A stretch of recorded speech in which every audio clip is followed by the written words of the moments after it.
Did you get the master's degree? I'll have a master's, yeah. Yeah, okay. I just didn't finish my PhD. A master's in geology? Mm-hmm.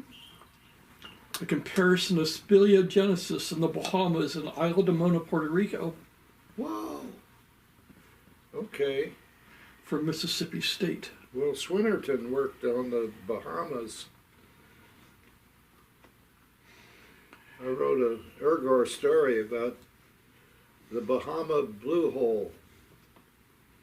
No, there was the Bermuda Blue Hole, but there are blue holes near Abaco. Yeah, there's some. Yeah, and the Bermuda Blue Hole is quite deep. Anyway, Ergor Rubrek helps explore it, and they discover some lifeboats down on the bottom. It turns out at the time that the Titanic was built, it was advertised as an unsinkable ship. And so near the end of the build of the ship, the owner Ismay insisted that they not have all of the lifeboats that were designed to go at it, so they removed 10 of the lifeboats from the final build, and those were sold as surplus to an outfit in Bermuda, which was a colony of England at the time. And they were going to rent the lifeboats, but the lifeboats were designed to hold about 60 people, and who would want to rent a lifeboat that big? So the whole rental business went bankrupt, and they eventually disposed of the boats by just sinking them in the Bermuda Blue Hole. And so that's what they find. And of course, 10 lifeboats, they could have saved 600 more people from the Titanic had they put the boats on the Titanic as originally proposed. So that's an Ergor story.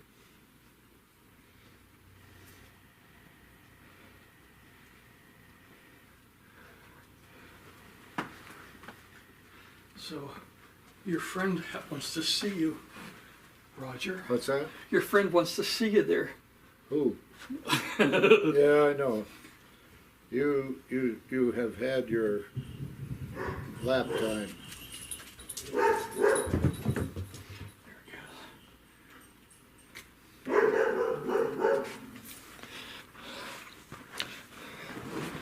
So what's new in the world of geology at Mammoth Cave?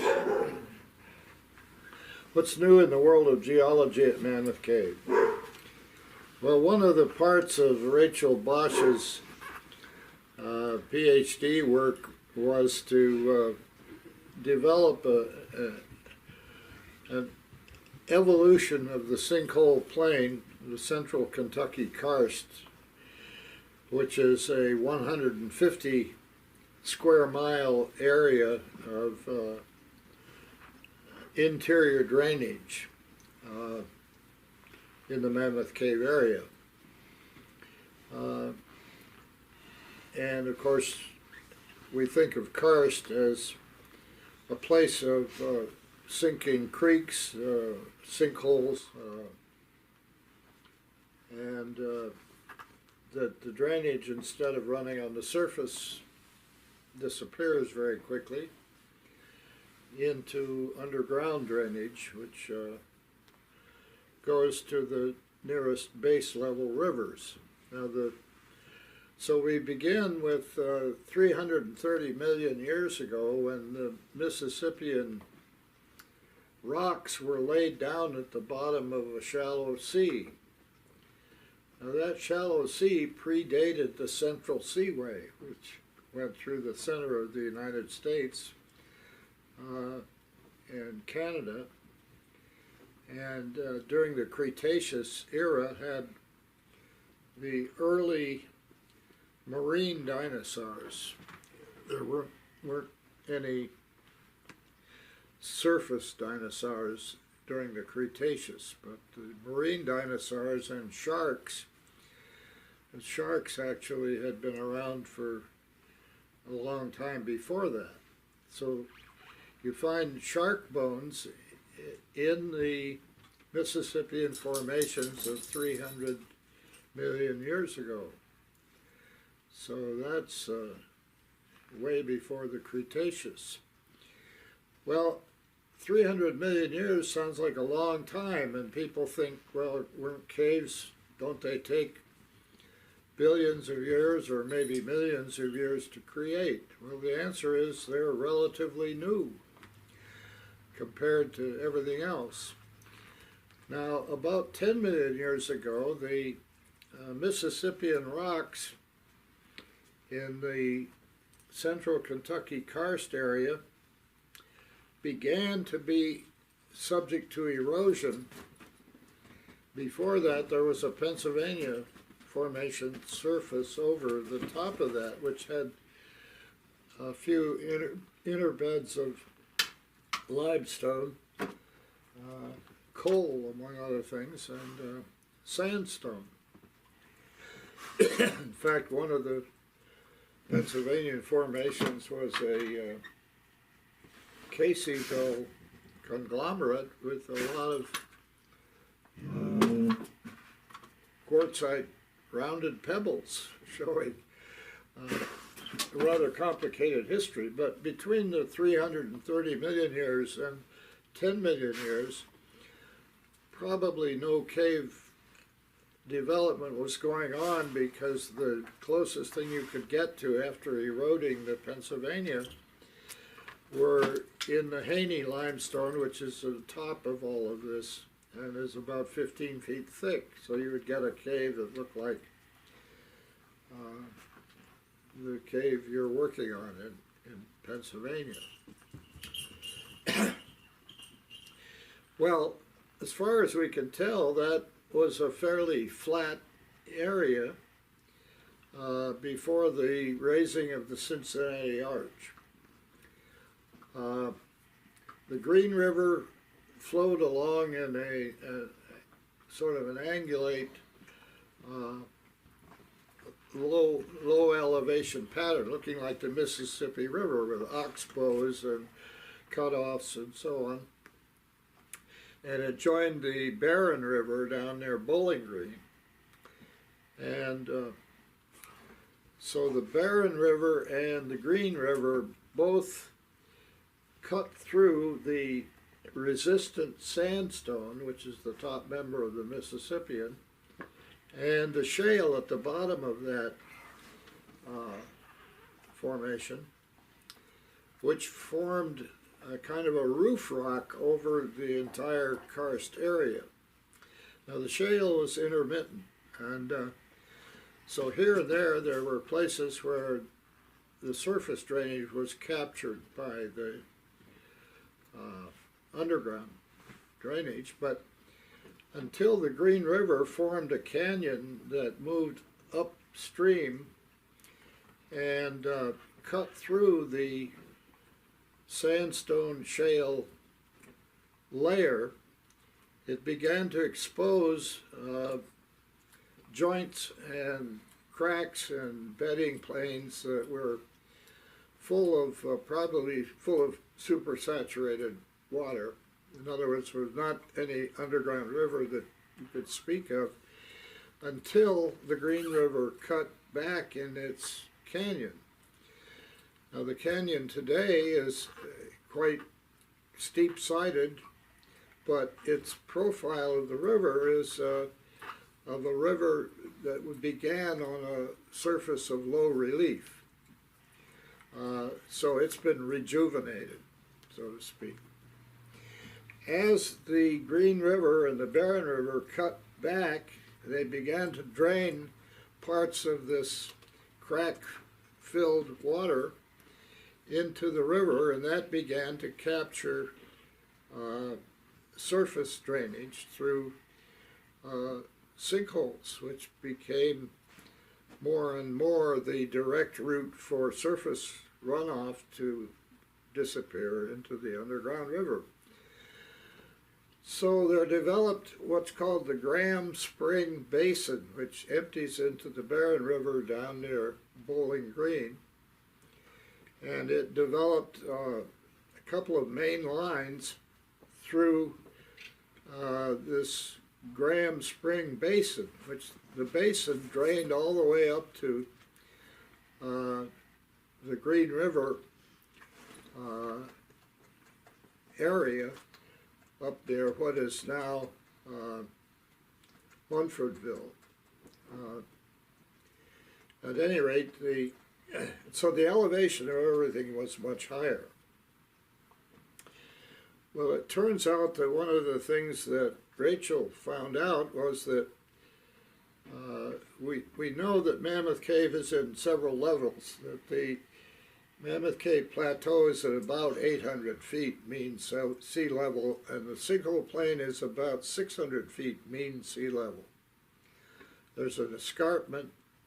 There are knobs which retain the same formations as on top of the Mammoth Cave escarpment, so we know that the surface once continued over the Sinkhole Plain.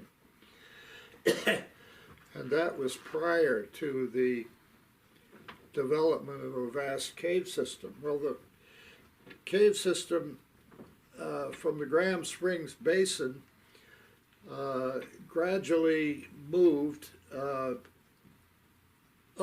the Green River. As the Green River cut a deeper and deeper canyon as it went, it drained successive small areas of this Sinkhole Plain. And it flowed south toward Bowling Green for a lot of the early development. And part of the evidence for that is in Pruitt's Knob. There's an extensive cave called Crystal Onyx Cave, and its profile is higher than anything in Mammoth Cave, and it's oriented toward the south, toward Bowling Green, southwest really. And there are some other remnants of cave passages in some of these other knobs, which Rachel didn't talk about, but I've seen them, which also are oriented toward Bowling Green, not toward Mammoth Cave and the Green River. So as this underground river, rivers going toward Bowling Green, was capturing more and more of the basin, and as the Green River retreated, it cut off some of this southern basin, Graham Springs Basin, and so the cutoff is successively moving up the river. When you get to the upper levels of Mammoth Cave, they're fairly big. The mediums depth levels of Mammoth Cave are quite huge. So it appears that there was a climate adjustment there in which you have tremendous volumes of water available to carry out this erosional process. And as the Green River is cutting its canyon, it would drain successive levels of the cave.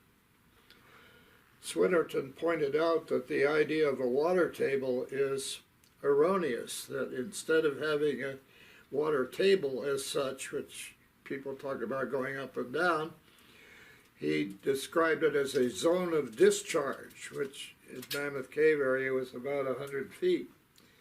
The highest level flood would drain out at the 100-foot level, and down at the 0 level, that was what you would get in low flow time. So it was this zone of discharge in which Swinnerton speculated that most of the big horizontal passages were developed. Well, at the present time, the Green River is running at about 400 feet pool stage at green level. In other words, it's down about 200 feet below the Sinkhole Plain, which is rejuvenating the Sinkhole Plain. And so you've got hundreds of sinkholes out there, of vertical shafts which are enlarging very rapidly and going down to this new level of the Green River. After the Green River captured a good bit of Mammoth Cave, the primary basin has moved up toward the Fisher Ridge cave system, up the river. So the remnants of these systems are left behind, and the Turnhole Bend, Turnhole Spring sub-basin is capturing most of the drainage at the present time in the area of Mammoth Cave, but it is also pirating this Graham Springs Basin, which is downstream from that. Now, these subterranean drainage basins are very shallow. They're not deep. And so in times of heavy rainfall, a couple inches of rainfall, you can overwhelm the basin, and so the basins could spill in different directions. And indeed, the spillage is going on even in low flow times. There's a place called Madison Spring, which ditraces simultaneously to Graham Spring and to the Turnhole Spring.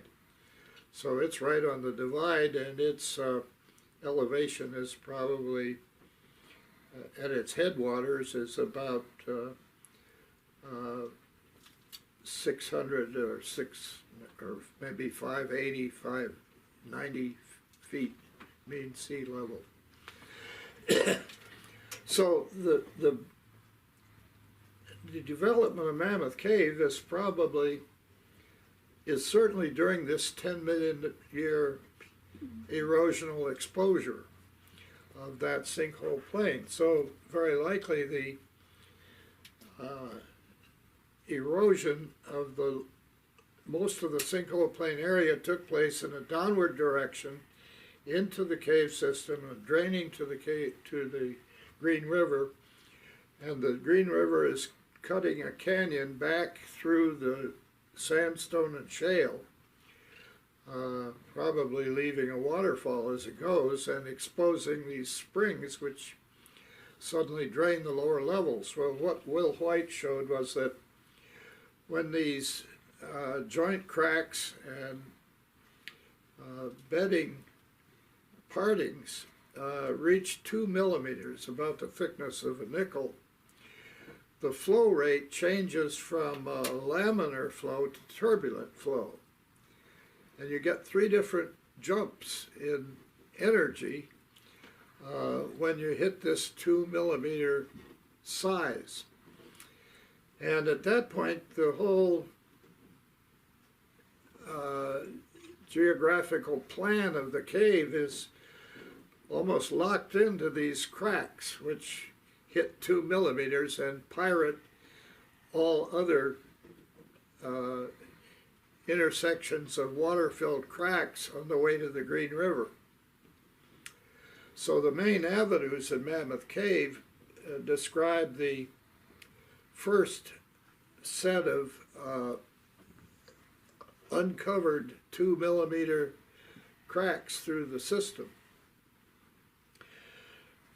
Well, the knob caves show orientation toward Graham Spring. Everything else is showing orientation this way. And if you go up the Green River still farther, there are springs coming into the river and some flooded caves that come back from the Green River. So it's a dynamic landscape which has probably taken place in its most rapid change over the past probably 8 million years.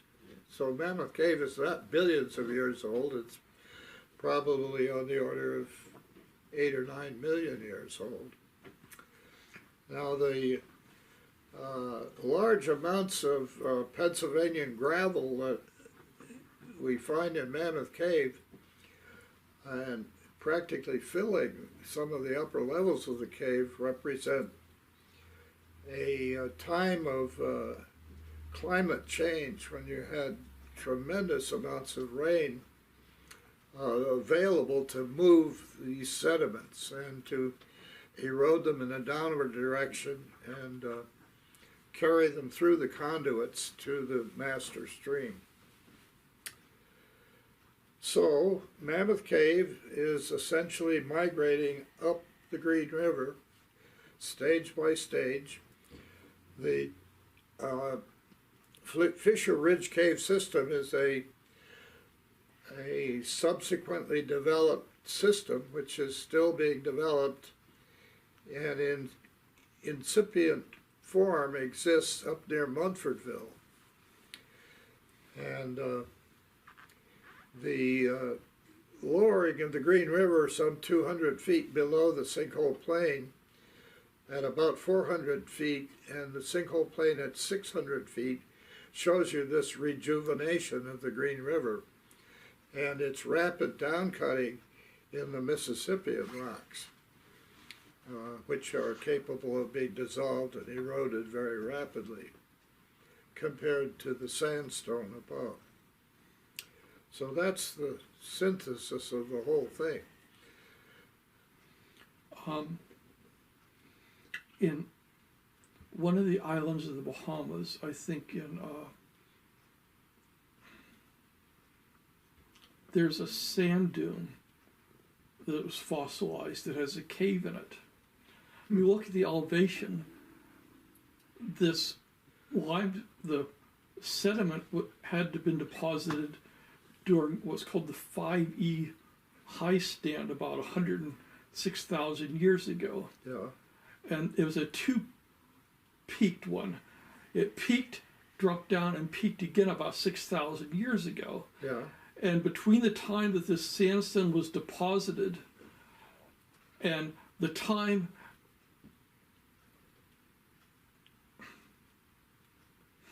how to explain it?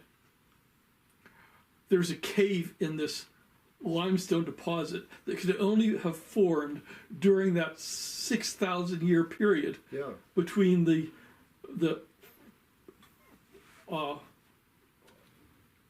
E and EA high stands. So you've got a significantly big chambered cave that happened and formed in this 6,000 period. Yeah. 1,000 year period. So they can form really, really fast in some places. Well, that's the conclusion out of this work by Rachel Bosch. That generally caves change faster than people think they do. If there's vertical solution, that is incredibly fast compared to the horizontal solution represented by most caves. Let's jump around a bit here. Patty Jo Watson, tell me about when you met Patty Jo Watson and the work she did in Salt's Cave. Yeah. Okay. Well, she put together the diet record of the Eastern peoples, Eastern Paleo peoples. When did you meet her? Oh, it was probably 1955 or 1956 when I met Red Watson. He was stationed in the Air Force in Columbus as a photographic officer, and he called up one day and he said, I'm going to bring my fiancée to Yellow Springs and I want you to arrange to have us get married. And we said, when is that? He said, this coming weekend. So I got a justice of the peace and we went out by the Yellow Spring, which is a picturesque place, and invited several cavers and they got married at that place. So yeah, they've been good friends since that time. And that's when I met Patty Jo, and we decided to have a wedding supper for them. and what would be exotic and memorable, and I said sweetbreads, that would be good. Thymus glands of beef, I guess. Anyway, we had that and she wouldn't eat any of it. She missed a good dinner. Yeah, she wrote her master's thesis, The Prehistory of Salt's Cave, and then she wrote a book, The Archaeology of the Mammoth Cave region. Right. But you see, the diet record came later. She went off to the Middle East and learned about floating. Up to that point, all of archaeology was based on durable remnants of pottery, of tools, and so on. People just assumed that there wouldn't be any way to find any remnants of food. But it turns out if you floated the material, put it in a washing machine, the organic material would float up to the top, and if you looked at that through the microscope, you could see not only fossil pollen, but other organic remnants, including charred remnants from campfires. So suddenly there was a tool. I remember she had built one of the early floating machines with a 55-gallon drum and several levels in it, and had it all welded together and took it down to a place on the Green River called the Shell Mound. She ran a huge project down there in which everything that came out of the shell mound that wasn't shells was floated, and out of that came this diet record of the Eastern peoples, and it stood archaeology on its ear because the dogma in archaeology was that all agriculture came north from Mesoamerica based on corn. And what she learned from all this floating was that cultivars were predate a lot of the corn and furthermore put together a good bit of the diet record. And then by revisiting the organic material in Sand Cave was able to confirm the findings from the shell mound. So now floating is considered an integral part of archaeology. It isn't Indiana Jones collecting gold idols and things.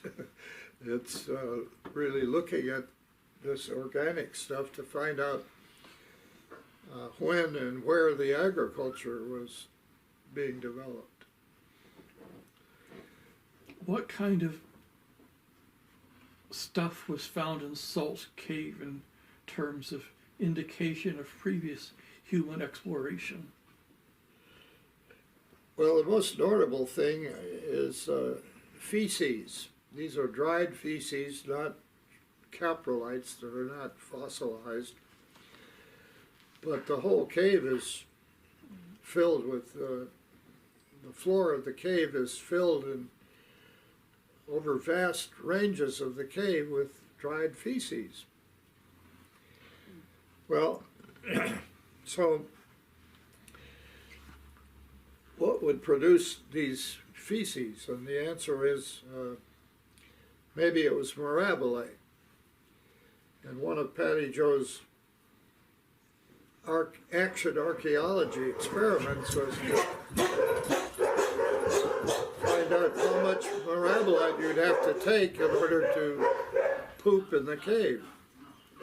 Well, the answer is 3 tablespoons. I drew the long straw on that, so I had 3 tablespoons of it. The next person had 2 tablespoons, and somebody had 1. Well, the laxative effect of 3 tablespoons of mirabellite take place about 12 hours later, and as you would think it might be explosive diarrhea, but no, nothing of the sort. You just get a total evacuation of the large colon, and turns out that everything you've been eating for hours and hours is represented in the analysis of the poop.